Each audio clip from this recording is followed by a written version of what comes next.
Assalamualaikum warahmatullahi wabarakatuh. Halo teman-teman, ketemu lagi sama aku Iza di Learning Journal pertemuan kelima di mata kuliah penulisan berita dan artikel. Nah, di pertemuan kali ini aku bakal membahas tentang praktik jurnalisme. Nah, kan sebelumnya di pertemuan keempat kita udah bahas tentang cara cepat tepat meliputi atau menulis berita dan artikel ya kan. Nah, untuk sekarang aku bakal ngebahas tentang praktik jurnalisme yang dimana kelompok 3 yang presentasi. Kan sebelumnya kelompok aku nih kelompok 2. Nah sekarang kelompok temanku yaitu kelompok 3. Nah sebelumnya kelompok 3 ini beranggota 8 orang, yaitu pertama ada Muhammad Syafril, yang kedua ada Kalfa, ada yang ketiga ada Muhammad Abdurrahman, yang keempat ada Hazar Aulia, yang kelima ada Risma Ayub, yang keenam ada Nidan Hafia, yang ketujuh ada Siti Nur Halisa, yang terakhir ada Salsa Pramesti. Nah, untuk kali ini bakal membahas yang judulnya Praktik Jurnalisme Mengupas Teknik Peliputan dan Penulisan Berita, Hukum Politik dan Ekonomi. Nah, kita bakal ngebahas poin-poin ini. Yang pertama, teknik peliputan berita. Yang kedua, ada penulisan berita hukum.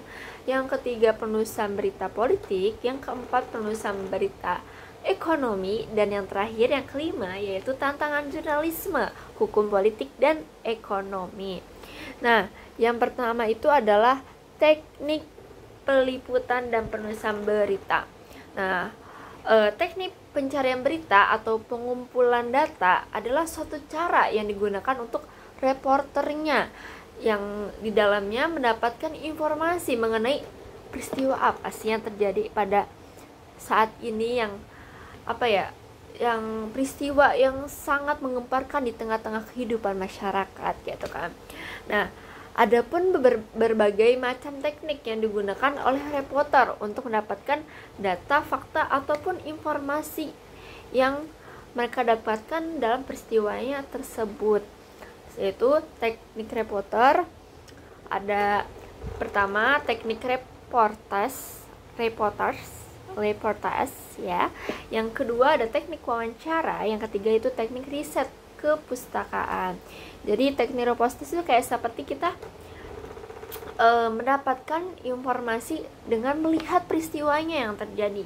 Nah, yang kedua wawancara, kita mewawancari seseorang yang ada dalam peristiwa tersebut. Dan ketiga, teknik riset kepustakaan itu adalah menambahkan informasi dari berbagai sumber yang lainnya. Nah, adapun teknik penulisan berita hukum. Nah, bagaimana sih teknik-teknik penulisan berita hukum itu? Nah, yang pertama yaitu pengumpulan fakta dan data. Nah, pengumpulan data yang akurat merupakan langkah pertama dalam peliputan berita yang hukum atau berita hukum ya. Nah, jurnalis itu harus mengakses berita sumber yang resmi. Jangan mengada-ngada, apalagi ini tentang hukum kan. Nggak mungkin mengada-ngada. Nah, terus mendapatkan informasi yang percaya. Terus seperti dokumen pengadilan, laporan polisi, laporannya ahli hukum gitu kan. Jadi mengumpulkan data-data yang dapat dipercaya, yaitu seperti dapat dokumen di pengadilan, polisi maupun ahli hukum gitu tuh. Nah, yang harus dilaporkan gitu kan ke masyarakat. Nah, selanjutnya itu wawancara dengan narasumber. Nah, wawancara dengan narasumber ini yang credible ya, yang sangat dapat dipercaya. Jadi kita langsung gitu kan bertanya, wawancara ke narasumber yang bener-bener narasumber itu dari berupa hakim, pengacara, jaksa, atau korbannya, ataupun yang terdakwa gitu ya. Nah, terus yang ketiga yaitu observasi di lapangan. Nah, jadi kita langsung observasi di lapangan. Jadi kita langsung meliputi bagaimana peristiwa itu peristiwa hukum itu dapat terjadi gitu kan. Nah, gitu. Nah, terus selanjutnya itu analisis dokumen hukum menggunakan Undang-Undang Nomor 40 Tahun 1999 yang tentang press, jurnalistik, dan mencari dan menganalisis dokumen hukum seperti undang-undang. Jadi undang-undang maupun keputusan pengadilan dan regulasi lainnya ya. Dan itu merupakan sumber utama juga ya sebagai reporter ya atau jurnalis. Nah, yang terakhir adalah verifikasi informasi. Nah, verifikasi adalah langkah yang tak kalah penting ya dari semua tadi yang aku sebutkan. Nah, sebelum berita dipublis itu kita harus menginformasi yang harus melalui verifikasinya, bagaimana sih yang sebenarnya gitu kan, memastikan bahwa data yang kita ambil itu benar-benar dapat dipercaya dan benar dan tidak hoax. Nah, selanjutnya pun ada jenis-jenis berita hukum, yaitu pertama ada berita hukum peristiwa atau yang sering kita sebut straight news. Nah, yang kedua adalah berita investigasi hukum. Yang ketiga berita analisis hukum. Yang keempat berita hukum opini. Yang kelima berita hukum advokasi. Yang terakhir keenam berita hukum edukasi. Nah, terus adapun struktur dan gaya bahasa dalam penulisan berita hukum. Kalian tahu nggak apa nih? Nah, ada, yaitu pertama, adapun struktur penulisannya. Pertama itu adalah judul berita. Pasti ya, semua berita pasti ada judulnya. Kalau nggak ada judulnya, ya bukan berita. Nah, struktur penulisan yaitu pertama, ada judul berita, ada teras berita, ada isi berita, dan penutup. Nah, kalau gaya penulisannya gimana sih? Nah, pertama itu tuh secara langsung, terus bahasanya yang tepat dan jelas. Terus yang ketiga berbasis data. Datanya tuh memerlukan fakta hukumnya bagaimana. Yang keempat terakhir yaitu netral, tidak berpihak satu. Jadi netral, nggak pihak ke ini, nggak pihak ke ini, jadi netral ya, netral. Yang selanjutnya itu ada penulisan berita politik. Nah, apa sih penulisan berita politik? Nah, penulisan berita politik merupakan salah satu aspek terpenting dalam jurnalisme yang bagaimana berfungsi untuk memberikan informasi kepada masyarakat. Karena seperti sekarang banyak ya informasi politik, ada pun yang hoax maupun tidak ya kan. Nah, bagaimana caranya jurnalisme ini harus memberikan informasi atau berita ke masyarakat yang akurat dan terpercaya dalam berita politik tersebut. Nah, di penulisan berita politik pun ada, yaitu teknik peliputan isu-isu politik. Nah, apa aja sih? Ada 3. Pertama, peliputan isu pemerintah memerlukan pemahaman mendalam tentang struktur dan fungsi pemerintah. Jadi, dalam peliputan kita juga harus memahami bagaimana struktur dan fungsinya pemerintah. Yang kedua, yaitu peliputan pemilu melibatkan pengawasan terhadap prosesnya pemilihan, termasuk kayak kampanye, debat, terus hasil suara rakyat gitu ya.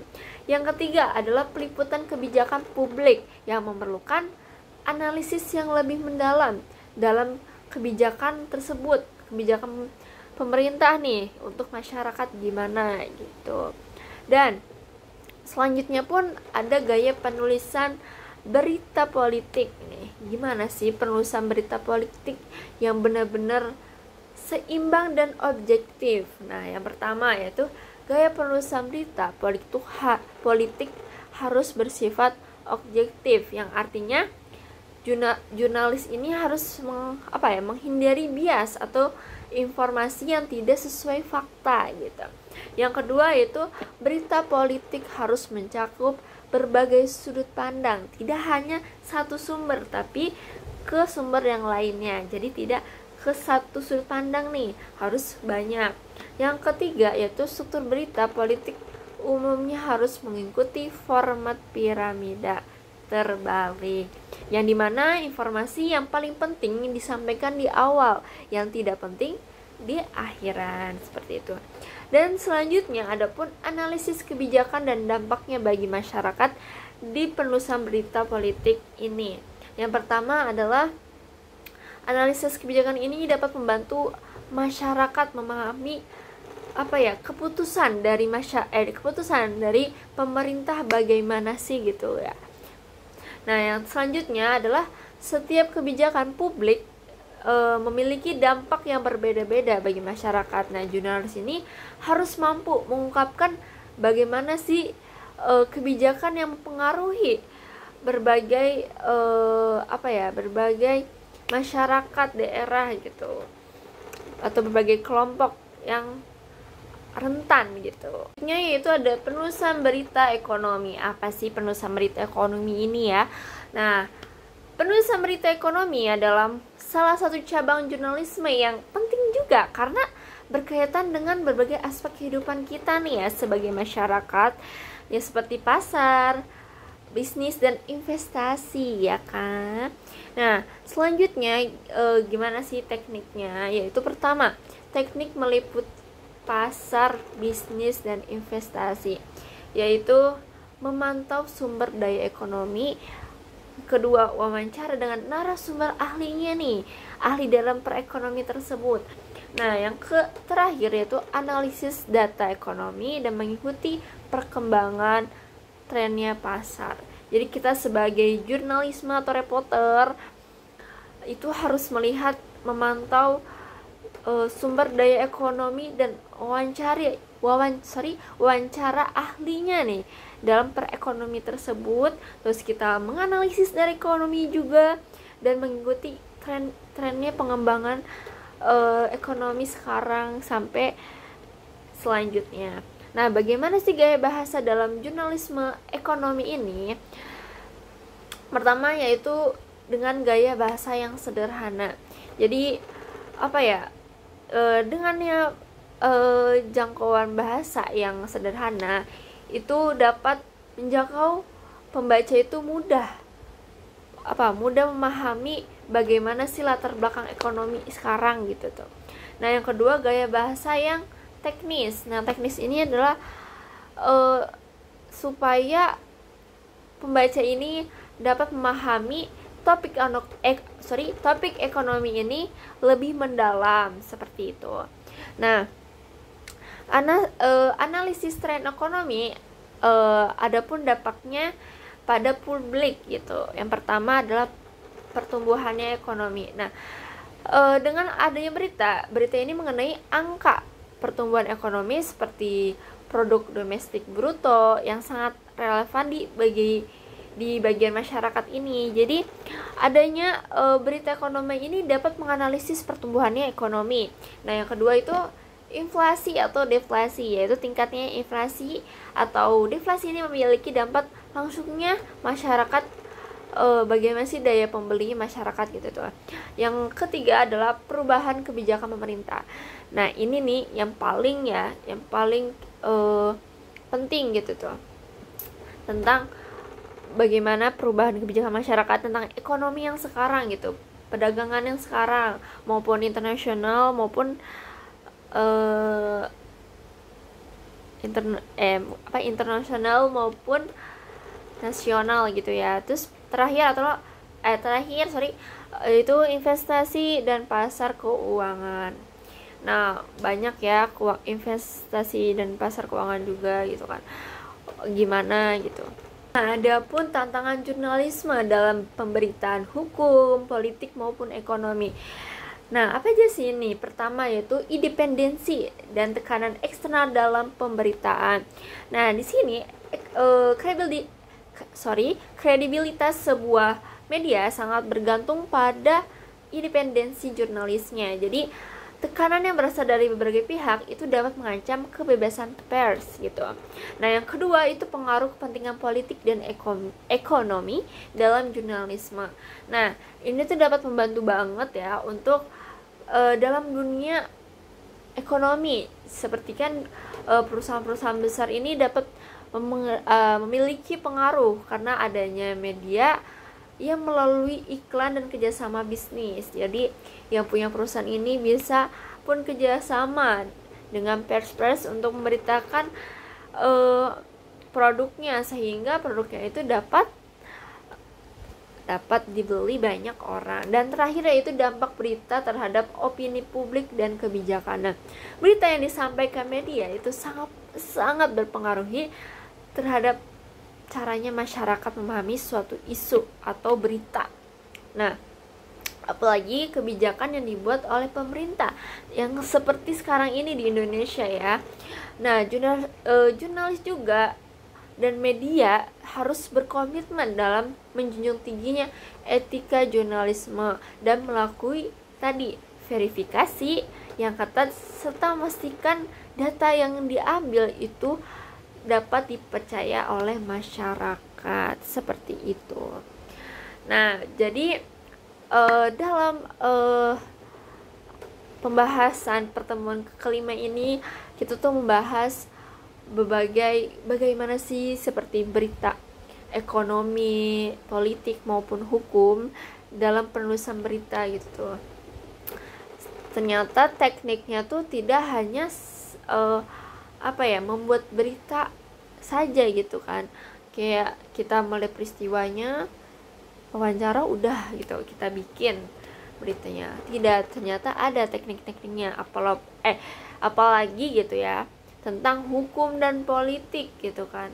Ekonomi juga penting banget karena sekarang pun karena banyak kebijakannya pemerintah, sepertinya masyarakat pun ada penurunan dalam ekonomi. Yang sekarang lagi booming itu tentang politik ya. Iya, seperti itu. Hukum pun iya, politik pun iya gitu. Nah, mungkin itu yang dapat aku sampaikan tentang penulisan berita dalam hukum, ekonomi maupun politik. Nah, dari ini kita tahu bagaimana penulisan berita dalam politik, ekonomi, dan hukum dalam sebagai jurnalis atau reporter yang sering kita lihat yang mereka menginformasi kepada kita sebagai masyarakat atau publik gitu. Seperti itu guys, ternyata teknik-tekniknya. Ya, sebagai jurnalis juga bingung ya, kita tidak boleh ke satu pihak gitu kan. Harus netral gitu. Dan tidak ke sudut pandang satu orang doang, harus banyak. Dan kita pun menginformasi berita itu harus benar-benar fakta gitu kan, harus yang benar-benar kita dapat percaya gitu. Apalagi yang ada datanya pasti itu lebih akurat, seperti itu guys. Nah, mungkin sekian yang aku bisa sampaikan, yang bisa aku jelaskan tentang penulisan berita politik, hukum, dan ekonomi, dan maupun tantangannya jurnalismenya sebagai penulisan berita tersebut. Nah, sesudah itu kelompok temanku dapat pengoreksian atau revisian dari makalahnya tersebut yang dikoreksi oleh Pak Adi, yaitu dosen mata kuliah penulisan berita dan artikel. Nah, mungkin sekian dari aku Iza. Semoga bermanfaat untuk kalian yang menonton. Mohon maaf jika ada kesalahan dan terbelit-belit ya. Terima kasih. Wassalamualaikum warahmatullahi wabarakatuh. Dadah.